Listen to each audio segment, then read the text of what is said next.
بسم اللہ الرحمن الرحیم۔ السلام علیکم ورحمۃ اللہ وبرکاتہ۔ عزیز طلبہ، ہم اسلامیات کا چیپٹر 2 پڑھ رہے ہیں جس کا عنوان ہے اسلامی تشخص۔ اس چیپٹر میں ہم ارکان اسلام پڑھ رہے ہیں، اور ارکان اسلام میں سے ہمارا جو ٹاپک زیر مطالعہ ہے وہ ہے نماز۔ ٹھیک ہے، کچھ نہ کچھ ہم نے نماز کے بارے میں پڑھ لیا ہے۔ آج جو ہماری ہیڈنگ ہے وہ ہے بے روح نمازیں، یعنی ایسی نمازیں جس میں روح نہ ہو، ٹھیک ہے، صرف صورت ہی صورت ہو۔ تو آئیے شروع کرتے ہیں۔ نماز کی ادائیگی کے متذکرہ بالا فوائد و ثمرات آج ہمیں کیوں حاصل نہیں ہوتے؟ متذکرہ بالا یعنی جن کا اوپر تذکرہ ہو چکا ہے، ٹھیک ہے، اس کے فوائد و ثمرات ہمیں کیوں حاصل نہیں ہوتے؟ غور فرمائیے، ہم میں سے کتنے افراد ہیں، یعنی ہم میں سے کتنے افراد ہیں جن کو یہ فوائد حاصل ہوتے ہیں؟ جو نماز باقاعدگی سے ادا کرتے ہیں، اس کے کلمات و اوراد کے معنی و مفہوم سے آشنا ہیں۔ یعنی ہم جو نماز میں کلمات پڑھتے ہیں نا، اور جو اوراد پڑھتے ہیں، ورد کی جمع ہے اوراد، ٹھیک ہے، اس کے معنی اور مفہوم سے آشنا ہے، یعنی ان کو جانتے ہیں کہ ہم جو مثلا سبحانک اللہم و بحمدک پڑھ رہے ہیں، اس کا کیا معنی ہے، اس کا کیا مفہوم ہے۔ نماز جو ہم پڑھتے ہیں اس میں جو بھی سورت پڑھتے ہیں، جو بھی اس میں تسبیح وغیرہ پڑھتے ہیں، اس کا معنی اور مفہوم کیا ہے۔ کتنے لوگ ہیں جو وہ جانتے ہیں؟ بس سرسری طور پر پڑھ لیتے ہیں، سیر و رٹا لگایا ہوتا ہے، لیکن ہم ان کے معنی اور مفہوم سے واقف نہیں ہوتے۔ نماز میں حضوری قلب سے بہرہ مند ہیں، یعنی جن کو نماز میں حضوری قلب حاصل ہے، توجہ سے نماز پڑھنا جن کو حاصل ہے، ٹھیک ہے۔ بہت کم لوگ ایسے ہوتے ہیں، ظاہر ہے کہ بہت سارے لوگ ایسے ہوتے ہیں جو نماز شروع کرنے کی دیر ہوتی ہے اور پھر ایک خیال میں گم ہو جاتے ہیں، اور اس کے بعد جب سلام پھیرتے ہیں تب پتہ چلتا ہے کہ اوہ ہم تو نماز میں تھے، ٹھیک ہے۔ اکثر یہی کیفیت ہے، اور نماز کے اہم ترین مقصد سے بخوبی آگاہ ہیں، ٹھیک ہے۔ کتنے سارے لوگ ایسے ہیں، یعنی بہت کم لوگ ہیں۔ قرآن کریم میں نماز کے بارے میں ارشاد باری تعالیٰ ہے، ان الصلاۃ، بے شک نماز، تنہا روکتی ہے، عن الفحشاء، بے حیائی سے، والمنکر، اور بری بات سے، ٹھیک ہے۔ ترجمہ نیچے جو لکھا ہے وہ دیکھیے، بے شک نماز روکتی ہے بے حیائی اور بری بات سے۔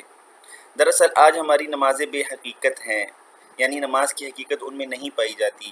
ایسے ہی جیسے کوئی پھول ہو بغیر خوشبو کے، یا جسم ہو بغیر روح کے، ایسی ہی ہماری نماز کی کیفیت ہے۔ اسی وجہ سے ہم گناہوں سے بچ نہیں پاتے۔ بہرحال نماز کے بارے میں جو ہم نے پڑھنا تھا وہ پڑھ لیا، جو کتاب میں لکھا تھا۔ اب اگلا اسلام کا رکن ہے وہ روزہ ہے، ٹھیک ہے۔ یہ تیسرا رکن ہے، 2 رکن ہم نے پڑھ لی ہے۔ پہلا کیا ہے؟ کلمہ شہادت ہے، دوسرا نماز، اور تیسرا روزہ۔ روزہ دین اسلام کا بنیادی رکن ہے، اور قرآن حکیم کے مطابق، قرآن حکیم کے بیان کے مطابق یہ پہلی امتوں پر بھی فرض رہا ہے۔ روزہ پہلی امتوں پر بھی فرض رہا ہے۔ ارشاد باری تعالیٰ ہے، یا ایھا الذین آمنوا، اے ایمان والو، کتب علیکم الصیام، فرض کیا گیا ہے تم پر روزے، تم پر روزے فرض کیے گئے ہیں، کما کتبہ، جیسے کہ فرض کیے گئے، علی الذین، ان لوگوں پر، من قبلکم، جو تم سے پہلے تھے، لعلکم تتقون، تاکہ تم تقوی اختیار کرو، ٹھیک ہے، تاکہ تم پرہیزگار ہو جاؤ۔ یعنی روزہ فرض کرنے کا مقصد کیا ہے؟ تاکہ تم میں تقوی آ جائے۔ اب نیچے ترجمہ دیکھیں، اے ایمان والو، فرض کیے گئے تم پر روزے جیسے فرض کیے گئے تھے تم سے اگلوں پر، تاکہ تم پرہیزگار ہو جاؤ۔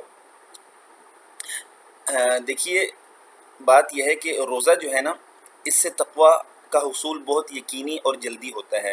کیوں؟ کیونکہ روزے میں ہم حلال چیزیں استعمال کرنا چھوڑ دیتے ہیں، ٹھیک ہے۔ کھانا پینا حلال ہے، ظاہری بات ہے، اور تو ہم کھانا پینا روزے میں چھوڑ دیتے ہیں۔ تو جب حلال چیزیں روزے میں ہم چھوڑ دیتے ہیں، تو جو حرام چیزیں ہیں یعنی گناہ، وہ تو بطریق اولا چھوڑیں گے، ٹھیک ہے۔ اور تقوی اسی چیز کا نام ہے کہ حرام چیزوں کو چھوڑنا۔ تو روزے میں ہم کھانا پینا جو کہ ہمارے لیے حلال تھا، ہم نے وہ چھوڑ دیا، تو گناہ کیوں نہ چھوڑیں گے پھر، جو کہ حرام ہے، جو ہے ہی گندگی، ٹھیک ہے۔ تو اسی وجہ سے یہ روزہ فرض کرنے کی وجہ اللہ نے کیا بیان کی ہے؟ اس کی علت، لعلکم تتقون، تاکہ تم پرہیزگار ہو جاؤ۔ مذکورہ بالا آیت سے جہاں روزے کا فرض ہونا ثابت ہوتا ہے، وہاں اس کو فرض کرنے کی حکمت بھی معلوم ہوتی ہے، اور وہ ہے تقوی کا حصول، یعنی تقوی کو حاصل کرنا۔ بہرحال آگے چلیے، تقوی، اگلی ہیڈنگ ہے تقوی۔ تقوی کسے کہتے ہیں؟ تقوی کا مفہوم پرہیزگاری ہے، ٹھیک ہے۔ یعنی پرہیز کرنا، گناہوں سے پرہیز کرنا۔ تقوی دل کی اس کیفیت کا نام ہے جو انسان کو برائیوں سے روکتی اور نیکیوں کی طرف راغب کرتی ہے، یعنی رغبت دلاتی ہے۔ یعنی یہ ایک دل کی کیفیت کا نام ہے۔ تقوی نظر نہیں آتا، تقوی دل میں ہوتا ہے، لیکن یہ اپنا کام کر دکھاتا ہے کہ انسان کو گناہوں سے روکتا ہے اور نیکیوں کی طرف رغبت دلاتا ہے۔ اگلی ہیڈنگ ہے ضبط نفس۔ نفس کو ضبط کرنا، نفس کو کنٹرول کرنا۔ نفس سے مراد کیا ہے؟ انسان کی ناجائز خواہشات۔ انسان کو نیکی کے راستے سے روکنے اور برائی کے راستے پر ڈالنے والی اہم چیز خواہش نفس ہے، ٹھیک ہے، نفس کی خواہش۔ خواہشات اگر اللہ تعالیٰ کی ہدایات کے تابع رہیں تو انسان کی انفرادی اور اجتماعی خوبیوں کے فروغ کا سبب بنتی ہیں۔ یعنی تمام خواہشات بری نہیں ہوتی، کچھ خواہشات اچھی بھی ہوتی ہیں۔ وہ کون سی ہوتی ہیں؟ اللہ تعالیٰ نے جو ہمیں ہدایات پیش کی ہیں، اللہ تعالیٰ نے دین میں ہمیں جو باؤنڈریز بتا دی ہیں، ان کے تحت رہیں، ان کو کراس نہ کریں، ٹھیک ہے، بیونڈ دا لمٹس نہ جائے۔ تو دوبارہ دیکھیے، خواہشات اگر اللہ تعالیٰ کی ہدایت کے تابع رہیں، یعنی اس کے نیچے رہیں، تو انسان کی انفرادی اور اجتماعی خوبیوں کے فروغ کا سبب بنتی ہیں۔ انسان کے اندر جو انفرادی خوبیاں ہیں یا اجتماعی خوبیاں ہیں، اس کو فروغ دینے کا سبب بنتی ہیں۔ لیکن جب یہ ہدایت ربانی کے تابع نہیں رہتی تو انسان کو حیوانی سطح سے بھی گرا دیتی ہیں۔ صحیح ہے، انسان جو ہے وہ جانور سے بھی گر جاتا ہے۔ کیسے جانور سے گر جاتا ہے؟ کیونکہ دیکھیں، جانور جو ہے اس میں عقل نہیں ہے تو لیکن بہت کم درجے کی ہے، جس کی وجہ سے وہ مکلف نہیں ہے، اور تو اس وجہ سے وہ ہمیشہ اپنی خواہش پر عمل کرتا ہے۔ انسان کو اللہ نے عقل بھی دی ہے، ٹھیک ہے، اور خواہش بھی دی ہے۔ تو اب اگر انسان جو ہے وہ عقل کی بات نہیں مانتا اور پھر بھی نفسانی خواہشات کے پیچھے پڑ جاتا ہے تو وہ جانور سے بھی گر جاتا ہے، کیونکہ جانور میں تو عقل ہی نہیں تھی اور انسان میں عقل تھی، اس کے باوجود بھی وہ خواہش نفسانی کے تابع ہو گیا۔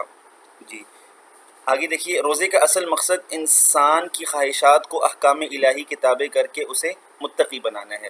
یعنی روزے کا مقصد یہ نہیں کہ انسان کی خواہشات فنا ہو جائیں، بلکہ مطلب یہ ہے کہ احکام الہی، اللہ تعالیٰ کے احکام کے تابع ہو جائے، جس کی وجہ سے ہم کہیں گے یہ متقی بن گیا۔ اب جو شخص ہر سال 1 مہینہ تک اللہ تعالیٰ کی خوشنودی کی خاطر اپنی بنیادی خواہشات پر قابو پانے کی مشق کامیابی سے مکمل کر لے۔ بنیادی خواہشات کون سی ہیں؟ یہی ہے نا، کھانا پینا، ٹھیک ہے، اور بیوی کے قریب جانا، یہ 3 چیزوں سے بچنے کا نام ہی تو روزہ ہے۔ تو اسے ضبط نفس کی وہ قوت حاصل ہو جاتی ہے جس سے وہ شیطان کی ہر ترغیب کا آسانی سے مقابلہ کر سکتا ہے۔